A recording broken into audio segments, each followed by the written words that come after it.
안녕하세요. 친절한 영아쌤입니다. 2학년 2학기 받아쓰기 어느덧 네 번째 영상입니다. 2학기는 확실히 추석도 있고 여러가지 연휴도 있고 해서 더 빨리 지나가는 느낌이에요. 학교에서도 국어 교과서의 진도가 생각했던 것보다 훨씬 빨리 나가더라고요. 오늘은 7단원 일이 일어난 차례를 살펴요. 8단원 바르게 말해요에서 주요한 받아쓰기 표현들을 한번 살펴보도록 하겠습니다. 그럼 시작할게요. 여기는 무슨 방일까?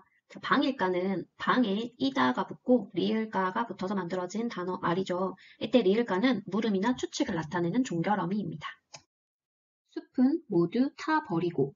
숲이 수풀의 줄임말이라는 거 알고 계셨나요? 그래서 받침이 피읍이랍니다. 아이에게 말해주었더니 되게 신기하더라고요.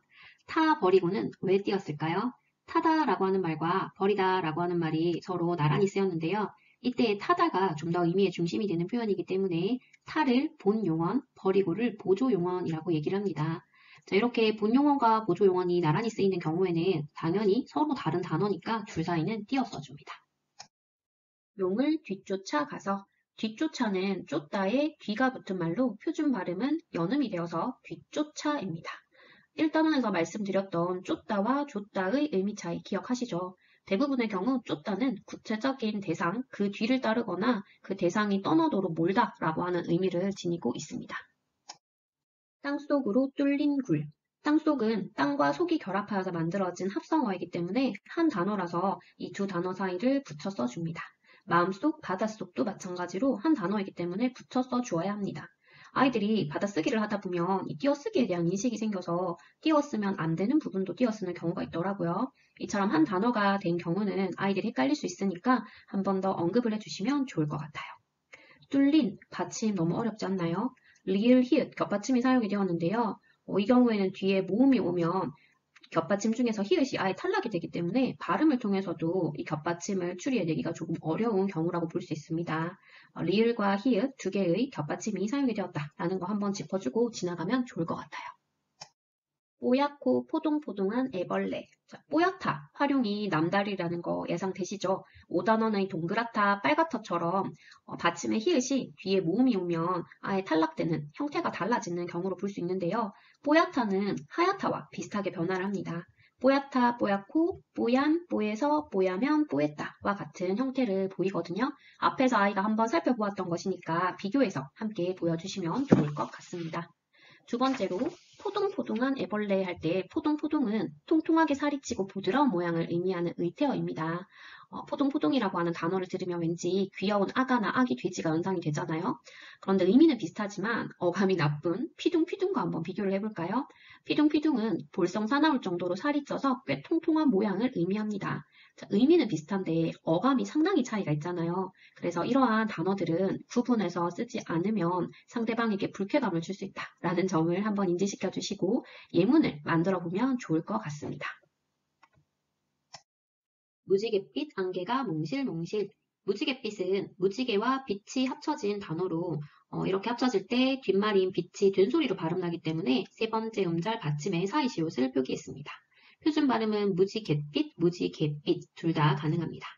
몽실몽실, 몽글몽글, 자무가 비슷하잖아요. 그런데 의미는 사전을 참고해 보시면 알겠지만 서로 다릅니다. 몽실몽실은 구름, 연기 따위가 동글동글하게 뭉쳐서 가볍게 떠있는 모습을 얘기하고요. 몽글몽글은 떡이 덩이 진 것처럼 구체적인 덩이가 우리가 눈으로 확인을 할 수 있는 덩이 진 물건이 말랑말랑한 느낌을 이야기하는 거라서요. 서로 구분해서 써야 한다는 걸 알려주면 좋을 것 같아요. 부엌에 있는 커다란 무쇠솥. 자, 커다란, 본래는 커다랗다에서 온 말이잖아요. 커다랗다는 5단원의 동그랗다, 빨갛다처럼 받침, 어간의 히읗이 모음과 만나면 탈락되고 형태가 달라지는 경우에 해당이 됩니다. 커다랗다, 커다랗고, 커다란, 커다래서, 커다라면, 커다랬다. 이렇게 앞에 나왔던 예시들과 비교하면서 아이에게 생각해보라고, 설명해보라고 하시면 좋을 것 같아요. 부엌, 무쇠솥, 받침 아이들에게 한번 알려주고 지나갈까요? 가장 쉽게 연상할 수 있는 방법은 뒤에 모음으로 시작되는 조사나 어미가 올 때 표준 발음을 아이에게 들려주는 겁니다. 부엌에, 무쇠솥을, 무쇠솥에 이렇게 아이에게 들려주시면 연음이 되는 자음을 기준으로 해서 부엌은 받침의 키역, 무쇠솥은 받침의 티읕이 사용되었구나 하고 쉽게 떠올릴 수 있더라고요. 8단원입니다. 8단원에서는 잘못 사용하기 쉬운 말들을 서로 비교해서 학습합니다. 가리키다, 가르치다, 작다, 적다, 잊어버리다, 잃어버리다 등 헷갈리기 쉬운 단어들을 함께 학습하도록 되어 있습니다. 예전에 올려드린 자료에 보시면 이 헷갈리기 쉬운 단어들의 정확한 사전적인 의미를 확인을 해보고 예문을 만들어보는 활동을 해볼 수 있도록 해두었는데요. 같이 블로그에 해당되는 포스팅에 올려둘 테니 아이와 함께 활용해 보시면 좋을 것 같아요. 첫 번째는 생김새가 조금 다르다, 틀린 글자가 있습니다. 두 문장을 서로 비교해 볼게요. 다르다, 틀리다. 많은 사람들이 틀리죠. 심지어 방송에서도 틀리게 사용하는 사람들이 많은데요. 다르다는 서로 같지 않다라는 의미고 틀리다는 셈이나 사실 따위가 그르게 되거나 어긋나다라는 의미입니다. 고등학생들에게 수업을 할 때는 제가 다르다는 different라고 얘기를 하고요. 틀리다는 wrong answer 이렇게 얘기해주면 아이들이 오히려 더 잘 이해하고 오래 기억을 하더라고요. 영어를 어느 정도 할 수 있는 아이라면 이렇게 설명을 해주시는 것도 좋은 방법이고요. 아니면 정확하게 의미 구분을 할 수 있는 예문을 아예 아이가 확실하게 인지할 수 있도록 해주시는 것도 좋은 방법이 될 것 같습니다. 줄임말을 함부로 써서 우리말을 사랑한다. 줄임말 왜 띄었었지 하고 사전을 찾아봤더니 사전에 없는 말이더라고요. 사전에 등재된 유사한 의미를 가지고 있는 표준어는 준말입니다. 우리말은 붙여 썼잖아요. 자, 우리와 말이 합쳐진 단어인데요. 요건 한 단어가 되었기 때문에 붙여 써주어야 하고 유사한 예로 높임말, 바른말도 한 단어이기 때문에 서로 붙여 써주어야 합니다. 할아버지, 할머니를 뵙고 할아버지, 할머니는 만나는 것이 아니라 할아버지, 할머니를 뵙는 거죠. 만나다라는 표현 대신 뵙다라고 하는 표현을 사용을 해서 문장의 목적어에 해당되는 할아버지, 할머니를 높이는 객체 높임법입니다. 객체 높임법은 문장의 목적어나 부서 자리에 오는 대상을 높이는 높임법을 의미하는데요. 이 뵙다처럼 특수한 어휘를 활용해서 높임법을 실현하는 경우가 많습니다. 예를 들어서 할아버지, 할머니께 선물을 주는 것이 아니라 드리죠. 할아버지 할머니께 말하는 것이 아니라 여쭈어 본다 라는 표현을 사용해서 할아버지 할머니를 높일 수 있습니다. 높임법도 의외로 아이들이 어려워하는 문법 내용 중 하나고요. 고등학교 문법에서도 자주 나오는 문제입니다.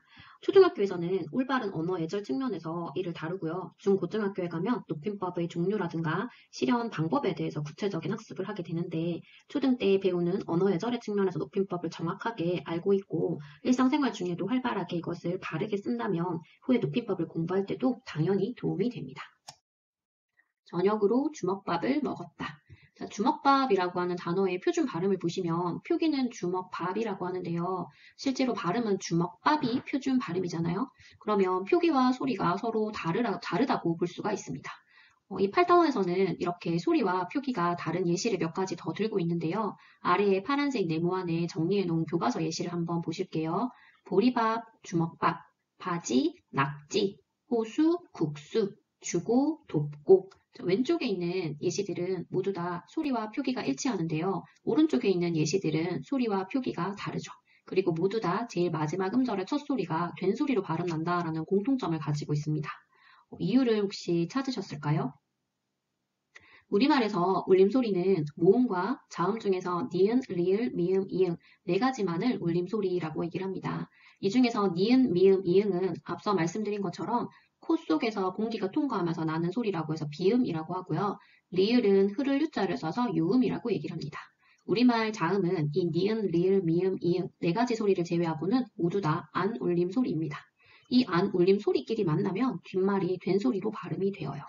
예시로 다시 돌아가 보시면요. 오른쪽에 있는 예시들은 첫 앞 음절 받침이 각각 기역, 비읍으로 끝이 났죠. 그리고 마지막 음절 첫 소리가 비읍, 지읒, 시옷, 기역으로 시작합니다. 안울림 소리와 안울림 소리가 만났을 때 뒤에 오는 자음이 비읍이 쌍비읍으로, 지읒이 쌍지읒으로, 시옷이 쌍시옷으로, 기역이 쌍기역으로 된 소리로 발음이 나요. 그래서 이를 된소리 되기 혹은 경음화라고 얘기를 합니다. 물론 초등학교 국어 교과서에서는 이처럼 소리와 표기가 다른 말이 있다 정도를 배울 뿐이지 된소리되기라는 용어를 배우거나 그 문법 현상을 이렇게 설명을 하지는 않습니다. 하지만 많은 아이들이 왜 이렇게 소리와 표기가 다른 경우가 있을까 궁금해하더라고요. 제 아이도 그랬었고요. 맞춤법을 지도하다 보니 아이들이 이러한 의문을 가지고 질문을 하는데 어떻게 설명을 해줘야 될지 잘 모르겠다라고 하는 부모님들도 많으셔서 한번 설명을 드립니다. 자, 이런 경우에는 예시를 통해서 아이들에게 설명을 해주시면 좋을 것 같아요. 왼쪽에 있는 예시들은 모두 다 앞말이 모음으로 끝이 났잖아요. 그래서 표기와 발음이 일치를 하고요.